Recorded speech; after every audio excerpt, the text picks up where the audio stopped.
This is a one-sided. This is absolutely a one-sided rivalry, and we've got to say it like it is. Like, we can't say Caitlyn needs to do this, Caitlyn needs to do that. Let's be real. The only reason this is still a rivalry is because the other side of the rivalry won't stop it. And by the way, it is extremely beneficial for Angel Reese to be in this rivalry. What you just heard is the conclusion everyone came to, that Angel Reese, by constantly attaching herself to Caitlyn Clark, has successfully made herself millions. The media narrative all weekend was about her hilarious, failed, opportunistic stunt in Indianapolis. They painted it as a desperate cry for attention that backfired spectacularly. But what if that entire narrative is wrong? What if the backlash, the controversy, and the divided opinion wasn't a backfire, but the entire point? Tonight, we're connecting the dots on what might be one of the most cynical and brilliant marketing master plans in recent sports history. We're going to break down how Reebok allegedly used Angel Reese to hijack the biggest weekend in the WNBA, and how a leaked report about a 400% spike in engagement suggests their secret plan worked perfectly. If you're the kind of person who looks for the story behind the story, and you're ready to see how this goes deeper than a simple rivalry, show us some support and smash that like button. It's a simple click that tells us you want the real analysis, not just the headlines. Okay, let's get into it. To understand the genius of this alleged plan, you first have to understand the chaos it was born from. The 2025 WNBA All-Star Weekend in Indianapolis was never just a game. It was supposed to be a coronation. Caitlyn Clark, in her home state, after receiving a record 1.29 million fan votes, was set to be the undisputed center of the basketball universe. The league, the sponsors, and ESPN had bet everything on her star power. The entire event was built on the foundation of Caitlyn Clark. And then, just days before the event, that foundation cracked.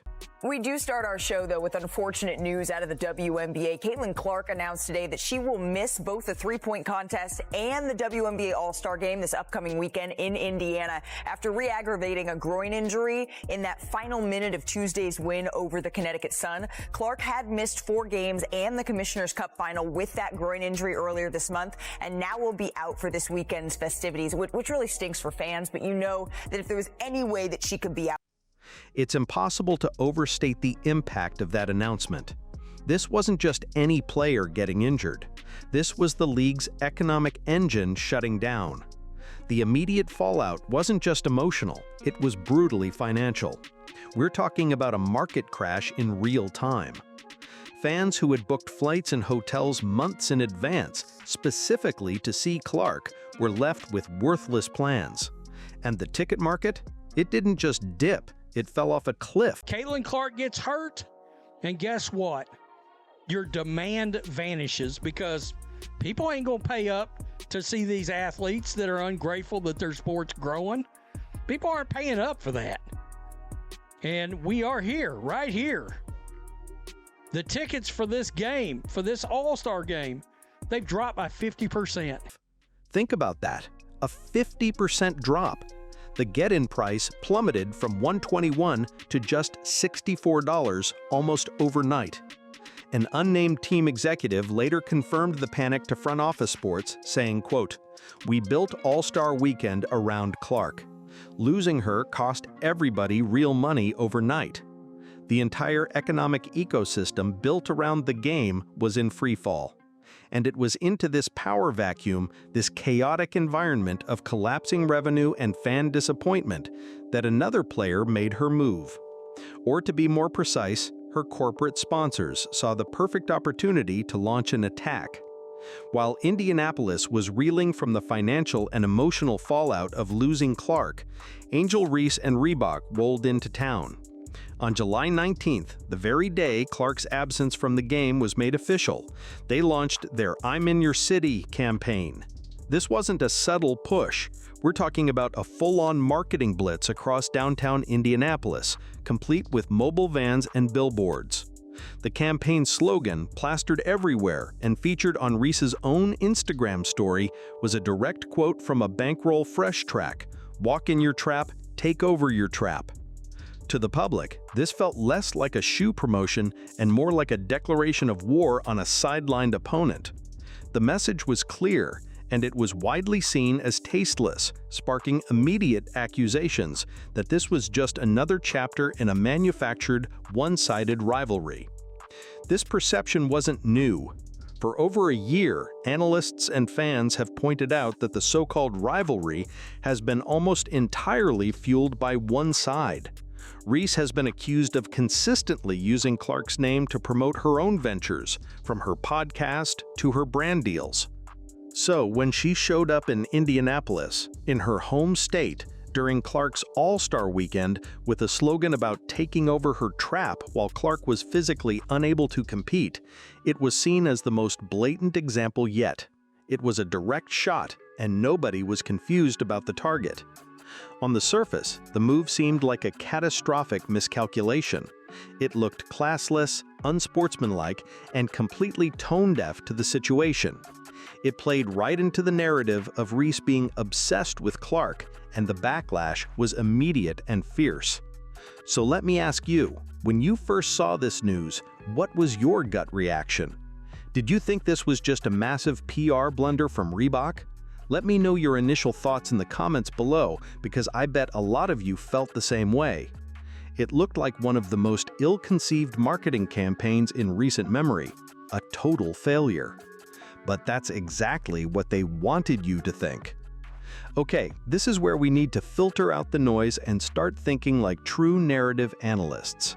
Because while the mainstream media was busy writing articles about the PR blunder, many of you watching were already connecting the dots on Reddit and X, asking the right question. What if this wasn't a blunder at all? What if the plan was from the very beginning? Now, we're moving into territory based on insider reporting, but it's a theory that makes a terrifying amount of sense. According to branding analysts who reportedly spoke with several sports business outlets, Reese's campaign was not designed for positive reception. It was designed to do one thing: farm engagement. And in the modern attention economy, that includes and often relies on negative engagement. Think about it. A standard feel-good shoe launch during All-Star Weekend would have been completely ignored, buried under the mountain of news about Clark's injury. It would have been a waste of money. But a provocative, controversial campaign, one that pokes the bear and ignites the most passionate rivalry in the sport, that guarantees a reaction. It forces people to talk, to argue, to share, to tweet. It doesn't just enter the conversation, it hijacks it. Reebok's marketing team isn't stupid. They knew exactly how this would look. They knew it would be called opportunistic and classless. They were counting on it, because every article written in outrage, every fan tweet expressing disgust, and every YouTube video breaking it down mentioned their brand. And here is the proof that their cynical strategy may have worked. The same reports from those branding analysts claim that Reebok saw a staggering 400% spike in social media mentions over that weekend. 400%. Suddenly, it all makes sense, doesn't it? The goal was never to win over the hearts and minds of basketball fans in Indianapolis. The goal was to dominate the algorithm. They weaponized the controversy. If this is the kind of deep dive analysis you can't get anywhere else, make sure you hit that subscribe button and turn on notifications. We're dropping new investigations like this all the time. So let's be clear. Reebok didn't care if you loved the campaign or hated it. They only cared that you saw it. They didn't want your approval, they wanted your attention. And based on that 400% spike, they got exactly what they paid for. But the story doesn't end there, because this wasn't just a one-off stunt. It may have been a single battle in a much larger corporate war. So if Reebok's campaign in Indianapolis was a calculated attack, you have to ask, was there a response? According to a narrative that exploded on social media, the answer is yes. This is where we go one layer deeper, beyond a single marketing stunt and into a full-blown corporate proxy war. Okay, let's dive into the Reddit threads and social media speculation here, because what fans uncovered is fascinating. While Reebok was making noise in Clark City, a counter-move was allegedly being made. Images started going viral that appeared to show massive Nike billboards featuring Caitlin Clark going up in Chicago. Angel Reese, I'm in your city. Walk in your trap, take over your trap. Post it on Instagram. There's about 15 fans there and Reebok put up a board. You would expect Reebok to put up a board. Let's never forget that when let's never forget the gigantic Caitlin Clark Nike billboard in Chicago. Let's never forget that. So if Reebok didn't put up a board for Angel Reese's home market. Now, to be clear, Nike has not officially commented on the timing or placement of these billboards, but the optics are undeniable. It looked like a direct and powerful counterpunch. It was Nike, Clark's sponsor, going into Reese's territory and reminding everyone who the bigger star is, right when Reese's brand, Reebok, was trying to make a statement in their territory. This reframes the entire situation. It suggests the players themselves are just soldiers in a war between their billion-dollar sponsors. It's not just Clark versus Reese anymore. It's Nike versus Reebok. Every social media jab, every on-court gesture, and now, every marketing campaign becomes a move in a high-stakes chess match between two corporate giants fighting for market share and narrative control of the WNBA. Think about the strategy. Reebok launches a guerrilla-style marketing campaign in Indianapolis, designed to be disruptive and controversial. In response, Nike allegedly makes a quiet, powerful move, planting their flag deep in enemy territory with a massive billboard of their superstar athlete. It's classic warfare, played out with advertising budgets instead of armies. It suggests that every move and countermove we saw that weekend wasn't just driven by player ego or a one-sided beef. It was being orchestrated from corporate boardrooms. The players may have been the faces of the conflict, but the real game, the one for billions of dollars in apparel sales and brand supremacy, was being played by Nike and Reebok. So if this was a corporate chess match between Nike and Reebok, what does that make Angel Reese? Was she a willing co-conspirator in this master plan, or was she just a pawn in their game, a tool used to execute a cynical corporate strategy? The truth is likely somewhere in the middle, and it points to a calculated, symbiotic relationship.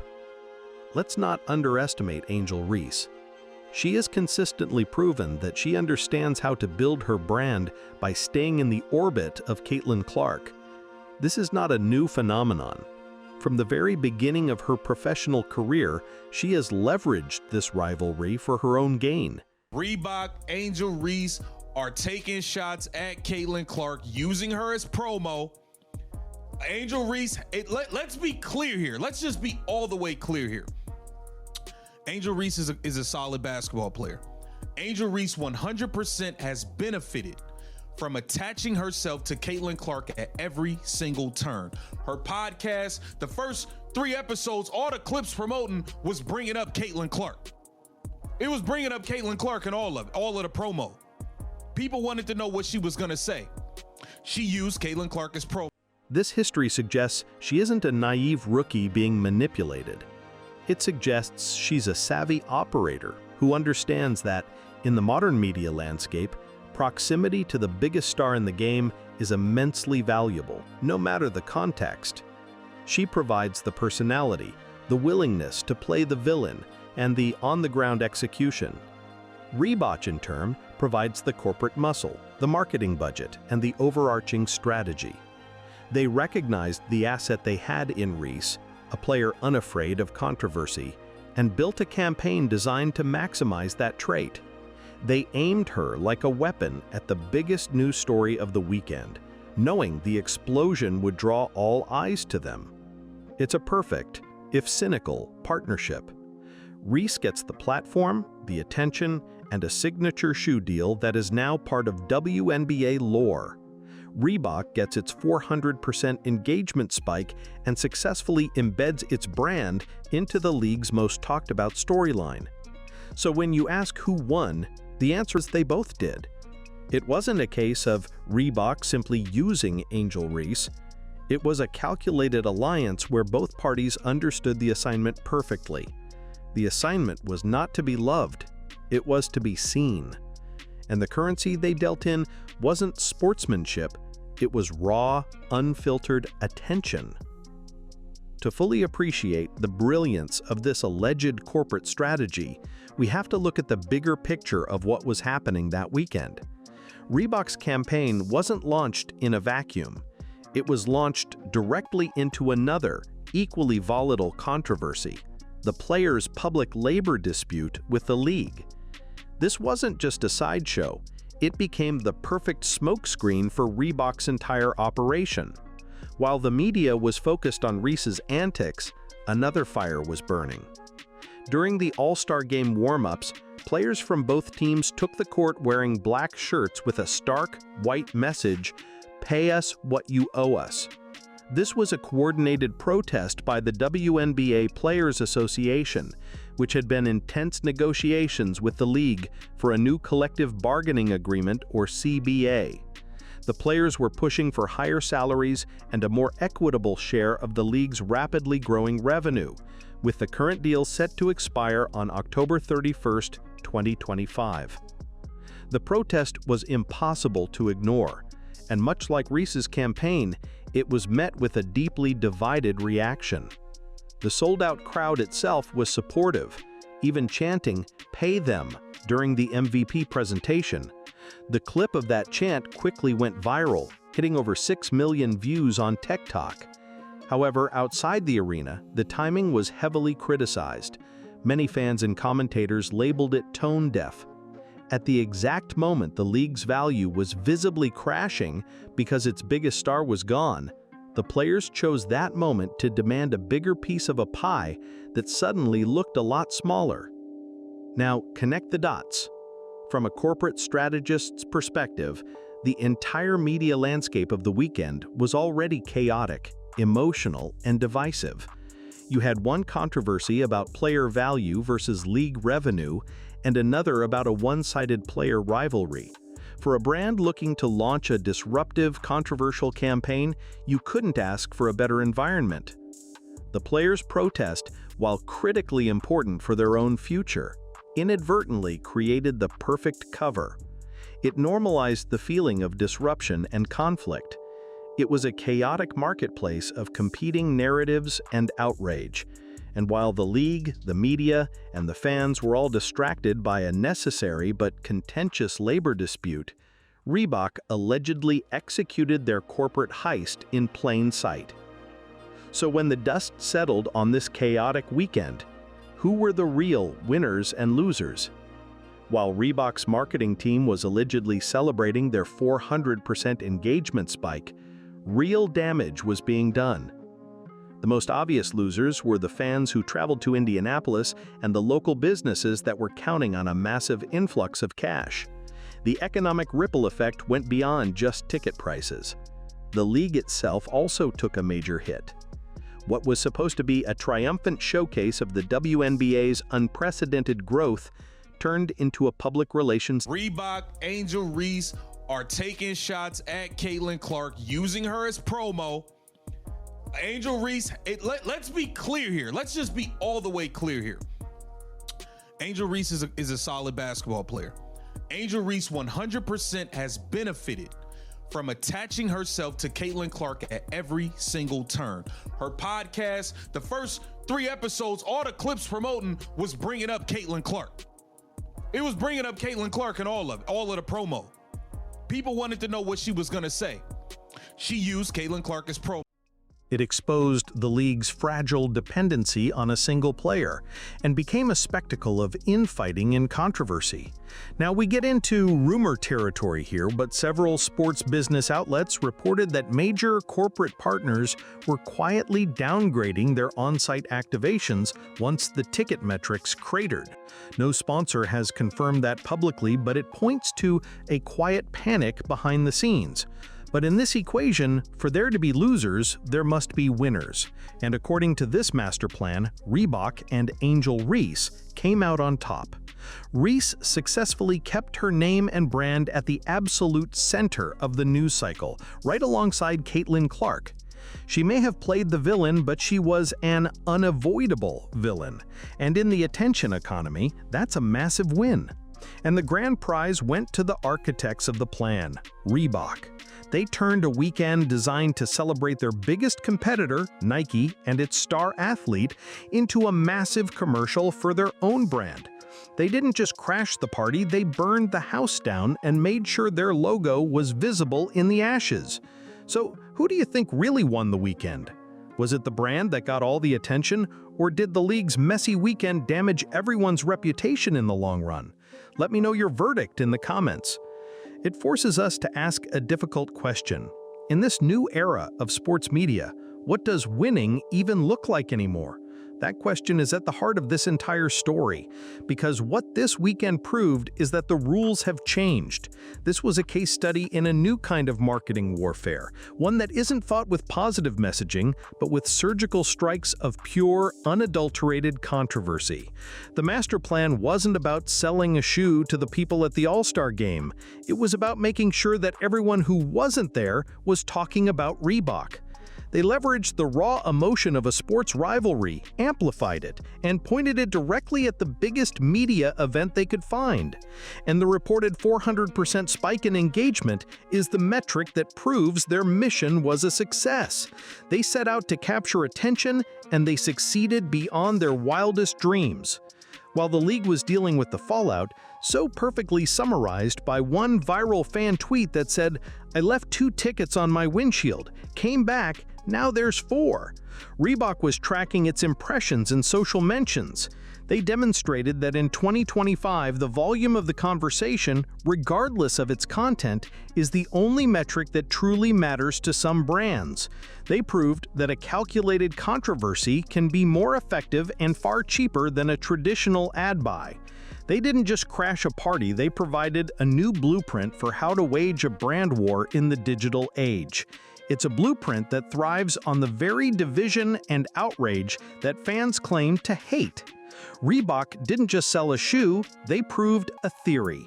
And it's a theory that could change the way sports are marketed forever. In the end, the story of the 2025 All-Star Weekend is a stark reminder that the games we watch on the court are increasingly influenced by the much larger games being played in corporate boardrooms. Angel Reese's controversial campaign wasn't a simple misstep. It was the result of a calculated master plan by Reebok to weaponize her rivalry with Caitlin Clark. They traded public goodwill for a massive spike in brand engagement, proving that in the modern attention economy, there may no longer be such a thing as bad publicity, only the kind of noise that gets you noticed. So what's your take on all this? Is this kind of controversy marketing a brilliant and necessary strategy for brands trying to cut through the noise? Or is it ultimately damaging to the integrity of the sport and the athletes themselves? Let us know your theory in the comments section below. If you want to stay ahead of the curve and understand the real stories happening behind the headlines, make sure you subscribe to the channel and turn on all notifications so you never miss another investigation. And finally, if this video opened your eyes to the corporate games being played behind the scenes, share it with another sports fan who needs to see it. The more people who understand the real narrative, the better.